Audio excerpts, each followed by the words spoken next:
Nessa aula vamos falar sobre integrais duplas em sistema de coordenadas polares. Então, uma mudança de variável ela pode ser aplicada para qualquer função de duas variáveis ou de uma variável, mas uma das mudanças mais convenientes é usando exatamente coordenadas polares. Então, vamos lembrar o que a gente definiu como sendo as nossas coordenadas polares e como é feita a mudança de variável para integrais duplas. Bom, na aula anterior a gente viu que o x e o y estão relacionados com r e o θ das coordenadas polares a partir dessas duas expressões. Então, x é r cosseno θ e y é r seno θ. Uma vez que eu tenho x e y em função dessas novas variáveis r e θ, eu preciso construir o jacobiano da minha transformação. Então, o jacobiano é formado por derivadas parciais. A derivada de r cosseno θ com relação a r é cosseno de θ. A derivada de r cosseno θ com relação a θ, a derivada de cosseno é menos seno, então fica r seno de θ. Na primeira linha estão as derivadas da função x em função das variáveis r e θ. Na segunda linha, a mesma coisa, só que com relação à variável y. Então, a derivada de r vezes seno com relação a r é seno, derivada de r vezes seno com relação a θ, derivada de seno é cosseno, portanto, fica r vezes cosseno de θ. Então, nesse caso, eu tenho aqui o meu jacobiano, a minha função, preciso calcular esse determinante 2 por 2. O que acontece com esse determinante é que quando eu faço a primeira multiplicação, eu tenho r vezes cosseno ao quadrado de θ.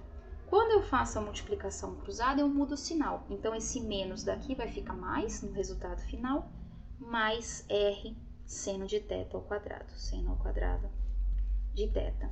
E a gente sabe que se eu tenho cosseno ao quadrado mais seno ao quadrado, eu posso colocar esse r em evidência. Então, eu vou ficar com cosseno ao quadrado de θ mais seno ao quadrado de θ e cosseno de um ângulo, né, de uma variável mais seno dessa variável ambos ao quadrado, resulta naquela identidade igual a 1. Portanto, usando a identidade do cosseno e do seno, a gente consegue verificar que o jacobiano da nossa transformação é simplesmente r. Então, vai ficar uma função que depende de r.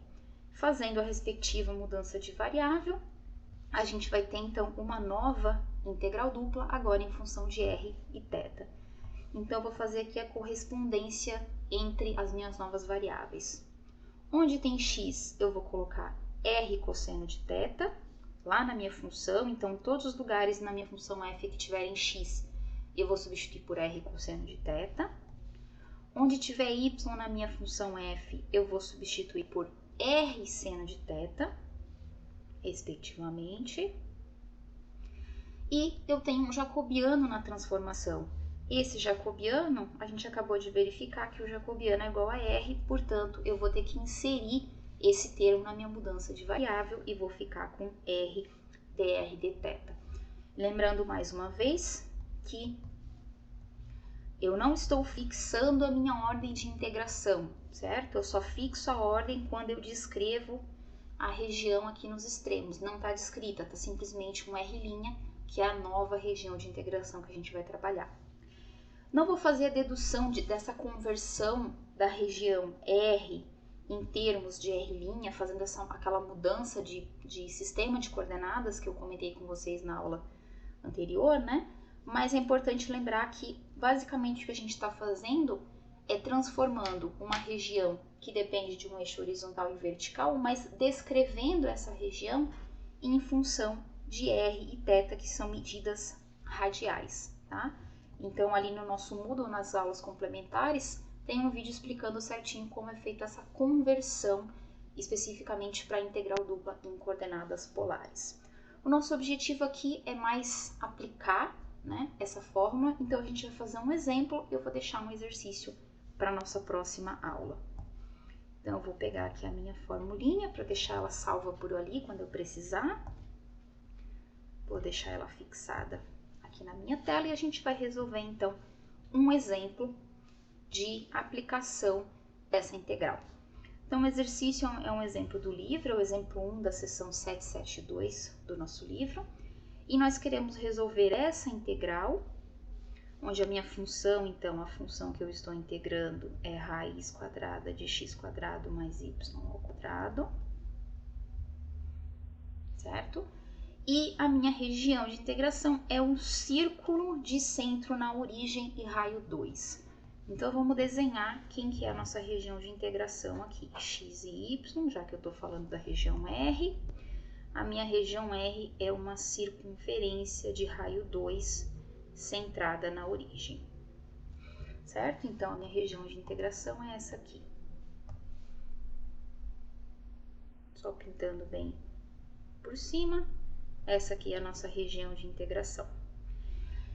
O que acontece se eu tentar resolver essa integral por coordenadas retangulares, usando x e y? Tá? Então, é possível resolver? É possível resolver, sim. Só que o que vai acontecer? Se eu quiser utilizar x e y, ou seja, esse sistema de coordenadas polares, eu vou ter que integrar uma função que é x² mais y ao quadrado.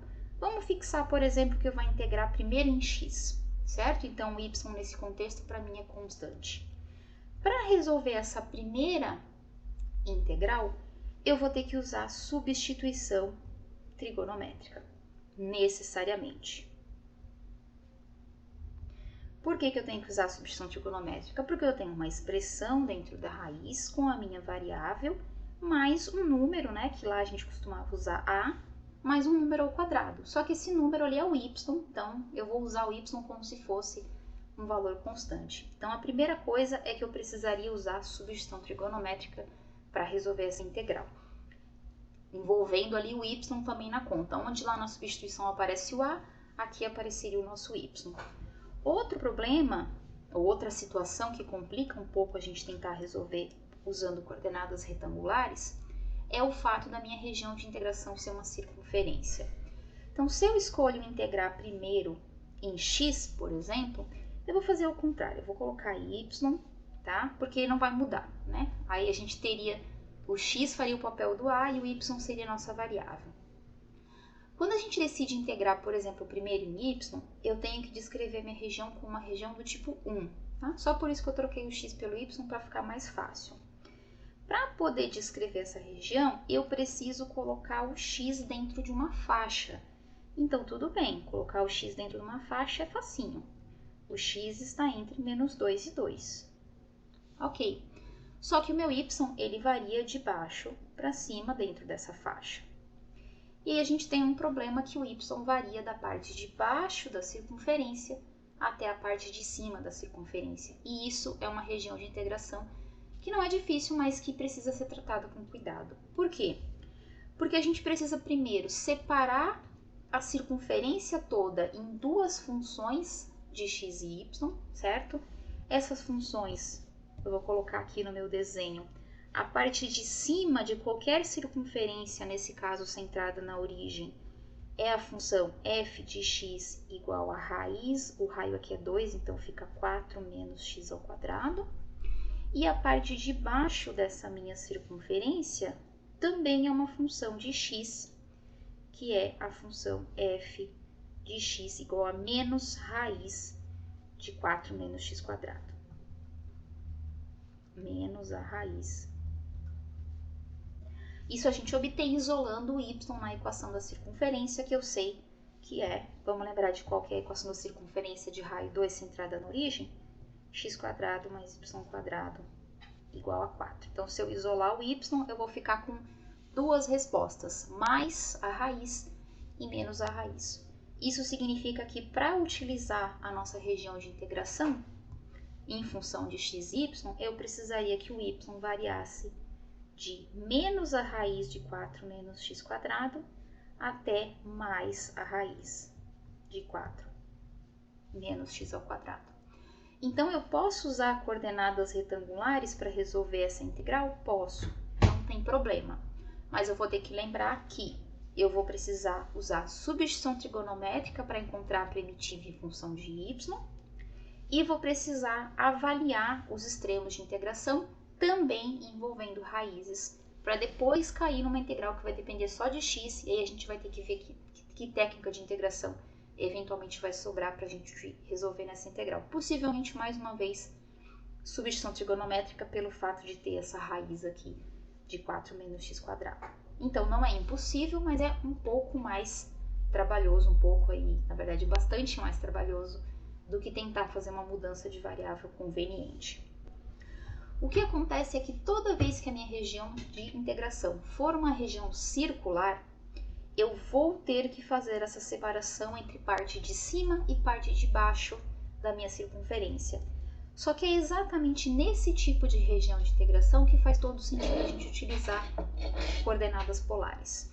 Então vamos ver como é que fica se a gente optar por fazer essa mudança de variável, qual é a integral que a gente recebe em troca. Vamos voltar então para aquela situação original que a gente tinha, a nossa região de integração, uma circunferência, e vamos descrever esses pontos que limitam a minha região R utilizando coordenadas polares.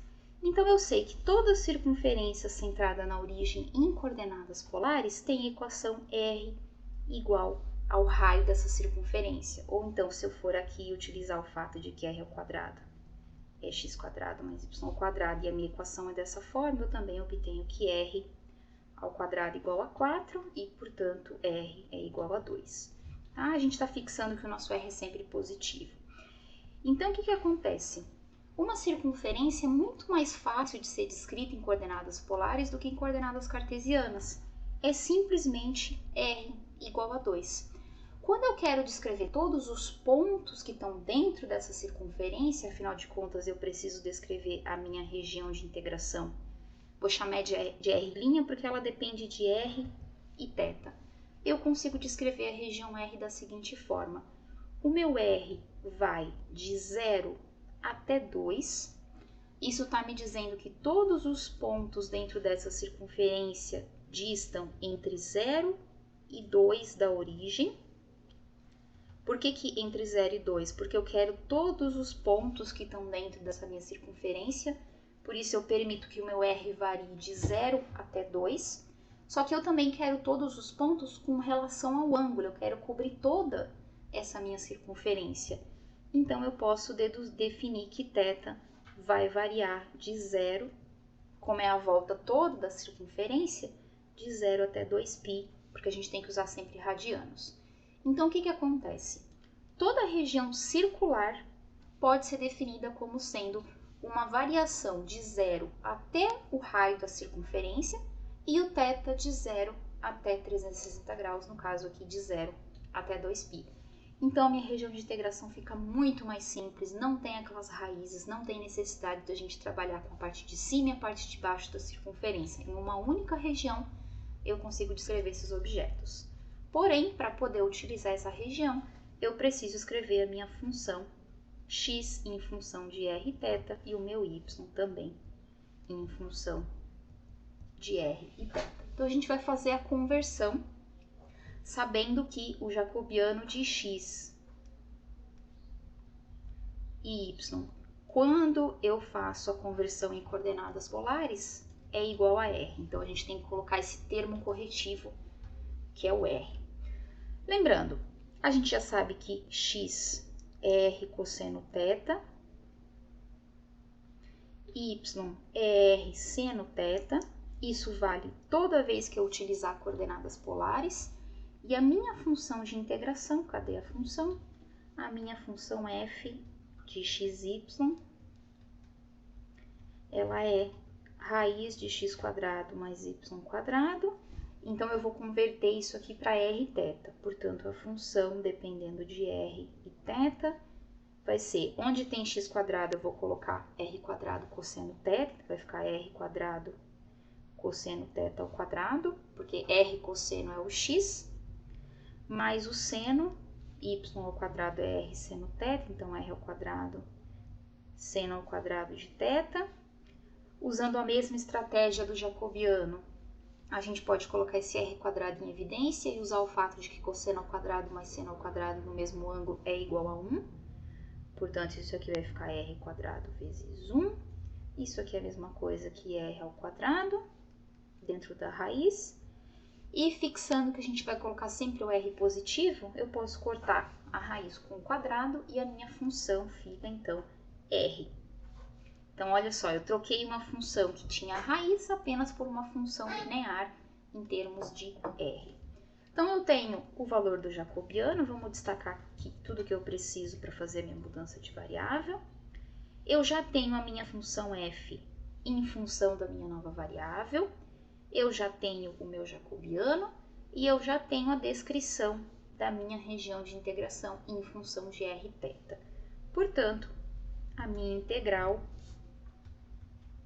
em cima dessa região R da função x² mais y² dA vai poder ser escrita da seguinte forma.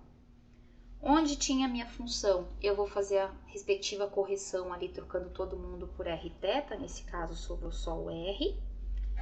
O meu dA eu vou trocar pelo jacobiano, que é o termo corretivo, então vezes R, dr, dθ, e eu vou descrever a minha região em função do R'. Como o R' nesse caso, vamos dar uma olhada aqui em quem que é o R'. Deixa eu copiar o nosso R' ali para baixo, para a gente poder ele ter mais pertinho lá de onde a gente está trabalhando. Como o meu R' ficou, tanto R quanto θ ficaram entre valores constantes, então isso caracterizava para a gente como se fosse uma região retangular, eu posso escolher a ordem de integração que eu vou utilizar. Eu particularmente gosto de integrar primeiro em R e depois em θ. Então, eu vou escrever a minha integral. R da função R do jacobiano vai ficar R ao quadrado.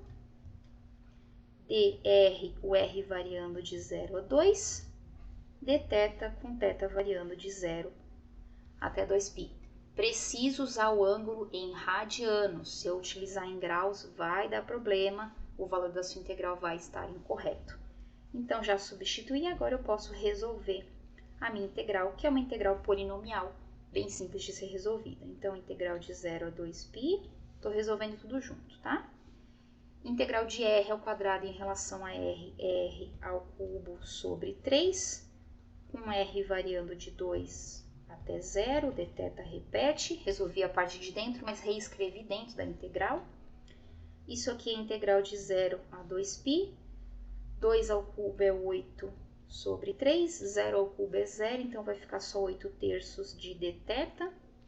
Essa função acabou ficando sem θ nenhum, então para a gente é uma função constante, isso é 8/3 de θ com θ avaliado de 2π até 0, avaliando nos extremos de integração, eu vou ficar com 8 vezes 8/3 vezes 2π,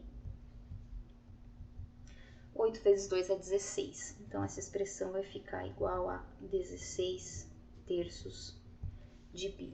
Isso é o volume, isso é uma área, não sei, porque eu não sei se a minha função é positiva. Na verdade, até vai ser, porque a minha função era raiz de alguma coisa, e raiz de alguma coisa é sempre positiva. Então, isso sim pode ser interpretado como um volume limitado embaixo por uma circunferência e em cima pelo gráfico da minha função, que nesse caso é um cone, tá? Essa função aqui é um cone, z igual a raiz de x² mais y² representa um cone pra gente. Então, percebam o seguinte, a minha mudança de variável fez com que a minha integral ficasse muito mais simples de ser resolvida e o meu domínio de integração também ficasse mais simples de ser avaliado. Tá? Essa é a grande motivação para a gente poder utilizar coordenadas polares. Para ilustrar essa integral, eu vou deixar um exercício aqui para vocês, certo? Para a gente poder discutir na nossa próxima aula. Os exercícios dessa parte de integrais duplas em coordenadas polares estão na seção 7.8 do nosso livro, disponível também no Moodle. E na seção 7.7 vocês podem encontrar mais exemplos também de integrais duplas em coordenadas polares. Para a nossa próxima aula, eu queria propor um exercício para vocês, que é o seguinte. Coordenadas polares é muito útil quando a gente tem regiões de integração circulares, mas nem sempre a minha região de integração é toda a circunferência. Às vezes pode ser só o lado direito, só o lado esquerdo, só o lado de cima, só um anel limitado por 2 circunferências, só um quarto ou só um determinado pedacinho da minha circunferência. Em todos esses tipos de região aqui, usar coordenadas polares é interessante. Então, o meu exercício para vocês é o seguinte: eu gostaria que vocês descrevessem cada uma dessas regiões em função de coordenadas polares. Então, descrevessem qual é a variação do R para que eu consiga todos os pontos, por exemplo, dentro dessa circunferência, e qual é a variação do θ para que eu consiga todos os pontos dentro dessa circunferência. A mesma coisa para todas essas regiões que estão aqui limitadas, certo? É um bom exercício, vai ajudar vocês na resolução de todas as integrais que dependem de coordenadas polares, porque essas regiões são geralmente as regiões mais fáceis de ser descritas, elas são mais fáceis de ser descritas em coordenadas polares do que em coordenadas retangulares, certo? Então essa é a nossa aula sobre integração dupla e até mais.